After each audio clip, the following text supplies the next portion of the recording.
You can either address it or you can pretend until it blows up at some point.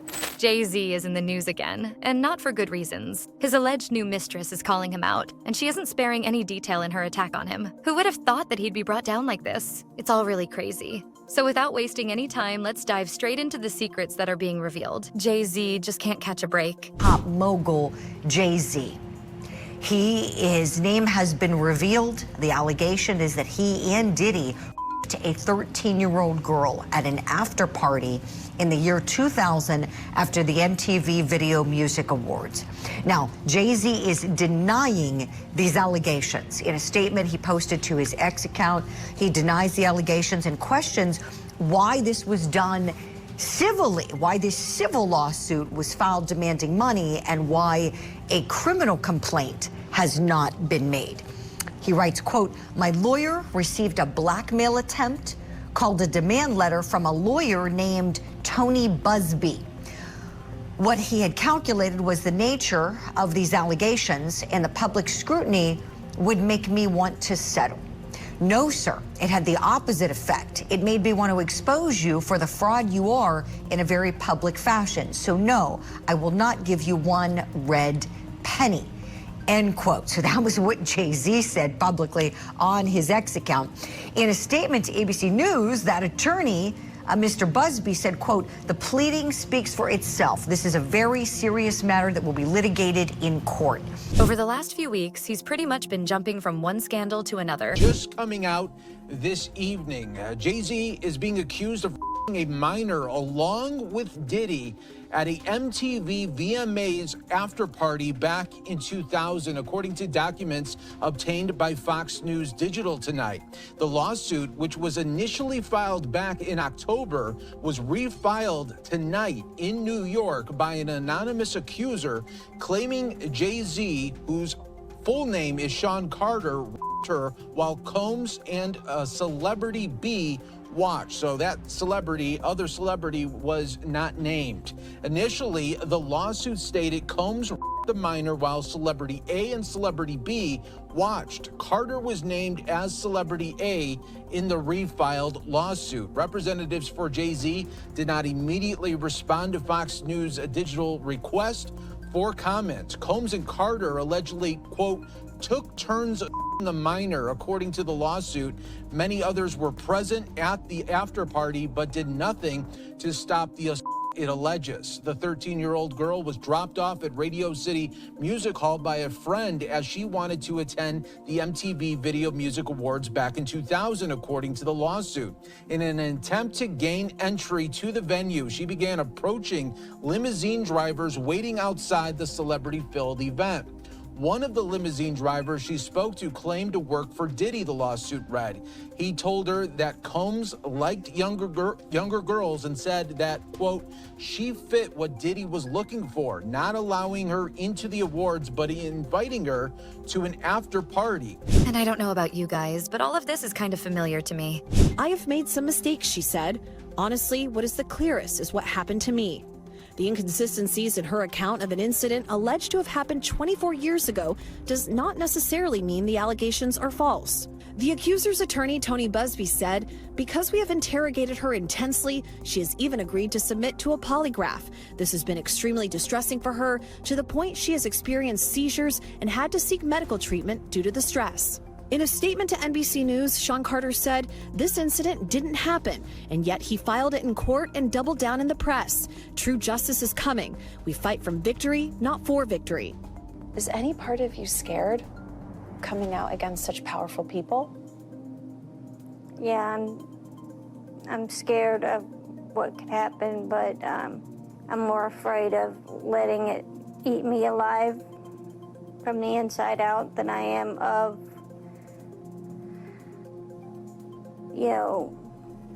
being chastised by their fans. All right, Chloe Malas joining us now live. Chloe, we just heard a very strongly worded statement from J.Z. What else are you hearing from him and his team? Yes, so his attorney said that they're going to ask the court to, quote, dismiss this frivolous case. And also moments ago, we heard from Diddy's legal team, and I want to read you some of what they said. They said, quote, this is the beginning of the end of this shameful money grab. And remember, he remains behind bars at Brooklyn's Metropolitan Detention Center, and his criminal trial begins in May. Wasn't this how Diddy's downfall started? Today, I'm announcing the unsealing of a 3-count indictment, charging Sean Combs with racketeering conspiracy, interstate transportation for. The indictment alleges that between at least 2008 and the present, Combs threatened and coerced victims to fulfill his desires, protect his reputation, and conceal his conduct. As alleged in the indictment, to carry out this conduct, Sean Combs led and participated in a racketeering conspiracy that used the business empire he controlled to carry out criminal activity, including forced labor, kidnapping, arson, bribery, and the obstruction of justice. Let me say a little bit more about the charges. The indictment alleges that Combs abused and exploited women and other people for years, and in a variety of ways. As alleged, Combs used force, threats of force, and coercion to cause victims to engage in extended performances with male commercial workers, some of whom he transported or caused to be transported over state lines. Combs allegedly planned and controlled performances, which he called freak-offs, and he often electronically recorded them. The freak-offs sometimes lasted days at a time, involved multiple commercial workers, and often involved a variety of and GHB, which Combs distributed to the victims to keep them obedient and compliant. As alleged, when Combs didn't get his way, he was violent, and he subjected victims to physical, emotional, and verbal abuse so that they would participate in the freak-offs, and that Combs hit, kicked, threw objects at, and dragged victims, at times by their hair. On one occasion in March of 2016, that conduct was captured on video and later reported in the media. Specifically, Combs kicked, dragged, and threw a vase at a victim in a Los Angeles hotel when the victim was attempting to flee. Either way, it doesn't matter, because we have to talk about Carmen Bryan, who recently came out ready to call out Jay-Z. But before we dive into what she said about him, we should talk about who she actually is. I met Jay-Z right after he dropped Reasonable Doubt. Right. Reasonable Doubt was out like a minute, because I remember like, oh, what's this? Who's this? Oh, I like this song. And then I met him through a friend at a party. And the next day, Nas and I got into like some big fight, and he pissed me off. And so I just thought, let me call Jay-Z. Okay. Now, Jay-Z's first single sampled Nas on the hook, Dead Presidents. Yes. So there's already this interesting connection between Jay-Z and Nas from the jump. Right. But you know how I looked at that? I looked at, oh, that's the producer who sampled it. I didn't look at it. I didn't honestly see the correlation in the very beginning. Like, I didn't even think twice, like, oh, well, these two might. Okay. But Jay-Z knew that you had a daughter with Nas. Yes, he did. He was aware of that. Carmen hasn't been shy about publicly discussing the alleged 9-year affair she had with Jay-Z while she was still with Nas. The same Nas who happens to be the father of her child and one of Jay-Z's worst enemies. You guys are messing around. You and Nas are getting into problems, are having problems with your relationship. Yes. At what point does Takeover come out? Takeover came out, I had already left Nas. Okay. I had already broken up with him. I shipped all of my things to LA. I moved, I packed Destiny and I up. We were already out. So when that came about, Nas and I were not together. We were not in a relationship.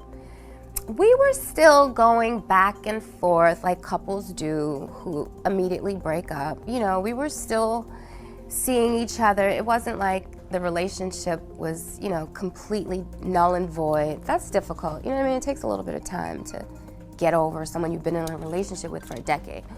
So I'm not gonna say we weren't still intimate and seeing each other, but we weren't living together. According to Carmen, she first met Jay-Z back in 1995 when she was still dating Nas. They met through mutual friends, and right off the bat, she knew that they would be longtime friends. And she wasn't wrong. When you're dating more than one person, there's a number of things that happen. There were so many things that happened that no one was aware of. You know, phones being snatched, calls being made, texts going back and forth between people. All of those things weren't divulged in the songs. These are things that were taking place behind the scene. Memphis Bleek was thrown as like a dart at Nas to just, you know, spark a flame, to, you know, shed a little bit of blood, just to see what was gonna happen on the other end. At one point, you were pregnant by Jay? Yes, I had a miscarriage. Okay, this is before the whole This is, takeover. yeah, this was like before all of that. How far along were you? I believe I was definitely less than 3 months. It was the first trimester. It wasn't. It was still early. Exactly. Yeah, it wasn't anything crazy. It wasn't planned. It wasn't like, oh, we're gonna have this baby and, you know, move forward with our relationship. No. Okay. When you told Jay that you were pregnant, what was his reaction? I told him after the fact. Oh, you told him after? I told him the after miscarriage. the Okay, fact. so he didn't even know. No. But they also ended up becoming much more than just friends. According to her, during her and Jay-Z's first meeting, she ended up having way too much to drink so she couldn't drive home. As a result, she ended up spending the night at their friend's house with Jay-Z, and that was where it all started, according to the Daily Mail. Although Carmen claims that it took them 1 year to finally get intimate, if you know what I mean. The beef was already brewing. It was on, if you listen to mixtapes, you know, radio, interviews. We have social media now, so you know, you can see people throwing shade. Back then, you couldn't really see it. You had to listen out for it and just be aware of it.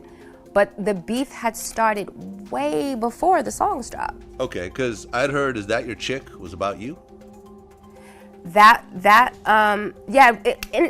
the thing. It was, but it wasn't. That was Jay-Z like. Again, Jay-Z is a very subliminal type, you know what I mean? He throws little, see, me, I don't throw shade. I pick up the whole fucking tree and swing. That's just me. That's just me. Okay. But, you know, he's that character, like, let me just throw a little, I'm gonna tease you here and there, I'm gonna, you know. Okay. So the two of them were already beefing with each other. And way then, before But Jay made it public with Right. 𝐃𝐀. Jay made it public with 𝐃𝐀. Okay. And she detailed exactly how it happened in her book, It's No Secret. Now, somewhere along the line during the affair, Jay-Z apparently got her pregnant. And let me remind you, while all of this was happening, she was still with Nas, and Jay-Z was with Beyonce. The only reason why we haven't heard a single word about the child is because she had a miscarriage in her first trimester. Carmen also claims that her and Jay-Z's relationship only ended because of Jay-Z's song, Super Ugly. You corny. Oh my, that was such an emotional reaction. And then number two, Destiny was like 8, 9 years old when Super Ugly came out. So what car seat is she sitting in at 9, 10 years old?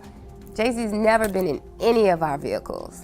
So, you know, that was just him just grasping at things and just trying to, you know, make an instant comeback. But even the next day when he got on the radio station, Hot 97, he was disheveled. It sounded like he was about to cry. He wasn't sure where he was going with the story. His mother called in, made him apologize. It just wasn't, Super Ugly was not a well thought out plan. And I believe in hindsight that he regretted ever dropping that song. In fact, I know for a fact he regret dropping it because we have a mutual friend who told me that. He said, I wish I never would have dropped that song. In the song, he not only dissed Nas, but he also detailed what exactly he and Carmen had been doing behind closed doors during those 9 years that they had an affair. And he also alludes to your daughter, Destiny. Mm-hmm. He doesn't say Destiny in the actual verse, but he's talking about you and Nas's daughter. And you know what's so crazy about that? Now he has a daughter. And social media is a beast. And, you know, back then when he made these disparaging remarks and comments about my daughter and created this disgusting visual, there were so many people around him that stayed quiet. They said absolutely nothing. And sometimes when you don't pick a side, you kind of pick a side, you know what I mean? I'm a totally different person. Had Nas said something like that about their child, all hell would have broke loose. I would not, as a woman, I would not have stood by any man that disrespects children and drags them into adult affairs. Children don't really have a voice. You know, we're here, we are their mini gods. We're here to protect them against the world. I thought that was a sucker move, and I thought anybody that was around him that condoned that, I thought they were suckers too. He talked about how they had gotten intimate with each other in a Jeep and had left used evidence of what they had done in her baby's car seat. So, as you can see, things between them didn't exactly end on good terms. And after the suit that was filed not too long ago against Jay-Z and Diddy, claiming that they had both taken turns forcing themselves on a 13-year-old girl back in 2000, Carmen didn't waste any time before saying exactly what she thought about Jay-Z. And let's just say that she doesn't think that Jay-Z is innocent here. Rap and media mogul Jay-Z now accused of raping a 13-year-old girl in 2000 along with 𝐁𝑑𝐄𝐀𝐊𝐈���𝐆. Now, this lawsuit was originally filed back in October in the Southern District of New York, listing Diddy as the defendant, but it was just refiled today to include Jay-Z now, whose real name is Sean Carter. Of course, he's the husband of Beyonce. The anonymous accuser alleging the assault occurred after she was driven to an after-party following the MTV Video Music Awards. The suit says she was offered a drink that made her feel, quote, woozy, lightheaded, and felt like she needed to lie down. Shortly after, the suit claims Jay-Z and Diddy entered the room where she was resting, eventually her. And now, just in the last hour, we are hearing from Jay-Z and his team of lawyers. They're denying the claim and say that they are the victims of blackmail, saying, quote, I will not give you one red penny, and my only heartbreak is for. She made an Instagram story post that read, these days, people don't defend what is right. They defend who they like. And that's why we call you groupie. Her attack on Jay-Z didn't stop there. Even though she eventually deleted this post, Carmen also posted an excerpt from Jay-Z's verse in Kanye West's 2010 hit song, Monster. In the verse, Jay-Z raps about women and children. That didn't exactly age well. A lawsuit claiming that 𝐁𝑑𝐄𝐀𝐊𝐈𝍍𝐆 a 13-year-old back in 2000 was amended to also accuse Jay-Z. His statement on Sunday slammed Busby and claimed that the attorney tried to blackmail him into settling. Then, late last night, Busby posted on X saying in part that no one has made any threats and Jay-Z's comments are bogus and laughable. He also called the rapper's allegations a, quote, coordinated and desperate effort to focus the public's attention on me personally to avoid attention on the allegations being made by my clients. Jay-Z has denied all allegations. However, some people called Carmen out for her post, saying that she should be the last person to call Jay-Z a groupie, seeing as she dated him for a full 9 years while she was in a serious relationship with one of his biggest rivals. And Jay-Z was in a relationship of his own too. Her response to the hate was to make another post talking about how people should be kind to past versions of themselves because you didn't know what you know now. With everything that Carmen said directly and indirectly, it's clear that she thinks that Jay-Z is responsible for the SA allegation against him, and even many other things. This has to make you wonder, imagine if all the women Jay-Z had allegedly cheated on Beyonce with would come out right now to share their side of the story. That would probably be really crazy, especially considering that Jay-Z has been linked to multiple women time and time again throughout his and Beyonce's relationship. First, we have Becky with the good hair, which is the most infamous name tied to Jay-Z's cheating activities. One of the main suspects for who Becky could be was Rachel Roy, a fashion designer and former wife of Damon Dash, Jay-Z's ex-business partner. The speculation only got more intense when Rachel posted a now-deleted Instagram photo with the caption, "Good hair, don't care." Everyone was quick to connect the dots, and Rachel found herself at the center of a media storm. Although she denied the allegations, the internet wasn't convinced. So many people still came out to call her out for trying to ruin Jay-Z and Beyonce's marriage, but she just kept quiet about the whole issue, and with time, the entire thing calmed down. Then there was Rita Ora, who was also rumored to have gotten together with Jay-Z after she was signed to Roc Nation. We also have Liv the rapper, who claimed that Jay-Z had made advances to her, but she turned him down out of respect for Beyonce. But then she did a full 360 and released a diss track titled, Sorry, Mrs. Carter, where she detailed her alleged interaction with Jay-Z. In the song, she claimed that Jay-Z told her that he would leave Beyoncé, but he never followed through. Before Beyoncé, there was 𝙃𝙚𝙀𝙡. Blue was rumored to have dated Jay-Z in the early 2000s, and some people speculated that their connection might have lingered even after he got together with Beyoncé. Although there's no concrete evidence to support these claims, rumors about 𝙃𝙚𝙀𝙡 resurfaced during the Lemonade era. Some people believed her 2001 hit, Hit 'Em Up Style, Oops, was subtly about Jay-Z, though this is purely speculation. Blue has never addressed the rumors publicly, leaving this one as a question mark in Jay-Z's alleged infidelity history. We also can't talk about Jay-Z's alleged infidelity without mentioning the infamous elevator incident. In 2014, footage leaked of Solange physically attacking Jay-Z in an elevator after the Met Gala. All right, so the biggest story around the world seems to be Jay-Z being attacked in the elevator by Beyoncé's sister Solange.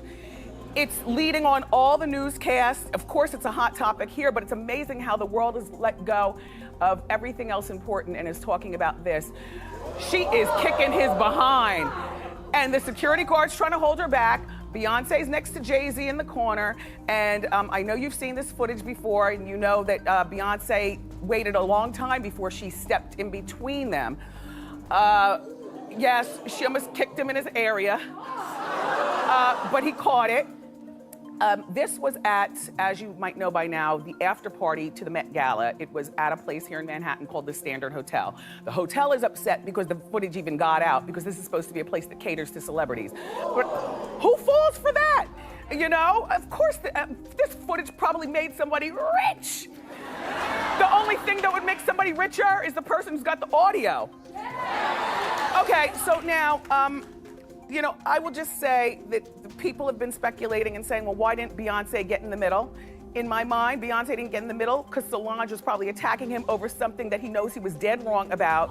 While no one involved has ever confirmed the exact cause of the altercation, rumor has it that it was because Jay-Z had cheated on Beyoncé once again, and Solange had had enough of his nonsense. Although we never got to the bottom of who Jay-Z had allegedly cheated with that time around, he addressed the incident in his 2017 album 444, acknowledging that he had made mistakes in his marriage. We intend to name people in these lawsuits. We're not going to do it in interviews. We're not going to do it, you know, without doing our due diligence, because obviously, you know, these types of allegations are very hurtful to people if they're not true, and very hurtful, frankly, if they are true. But if they're true, you shouldn't have been in the room and you shouldn't have been participating. So I anticipate that we're going to start filing lawsuits, and it may not be big names at first, but we have a long list of names, and you might imagine in situations like this, that when a victim tells us that this person was in the room or this person participated, we want to do as much due diligence as humanly possible before we file that case, because in the United States, in almost every state, public filings are in fact public. And, you know, when you name somebody in a lawsuit, the press is going to pick it up, and we're aware of that. So we're going to make sure that we dot our I's and cross our T's, and I expect that there will be some people named in these lawsuits that will raise some eyebrows. And now those mistakes are coming back to haunt him in the form of Carmen and the lawsuit that was filed against him not too long ago. But what do you guys think about all this? Do you think Jay-Z is guilty? Or do you think he's being framed so that he can go down with Diddy? Let me know what your thoughts are in the comments below.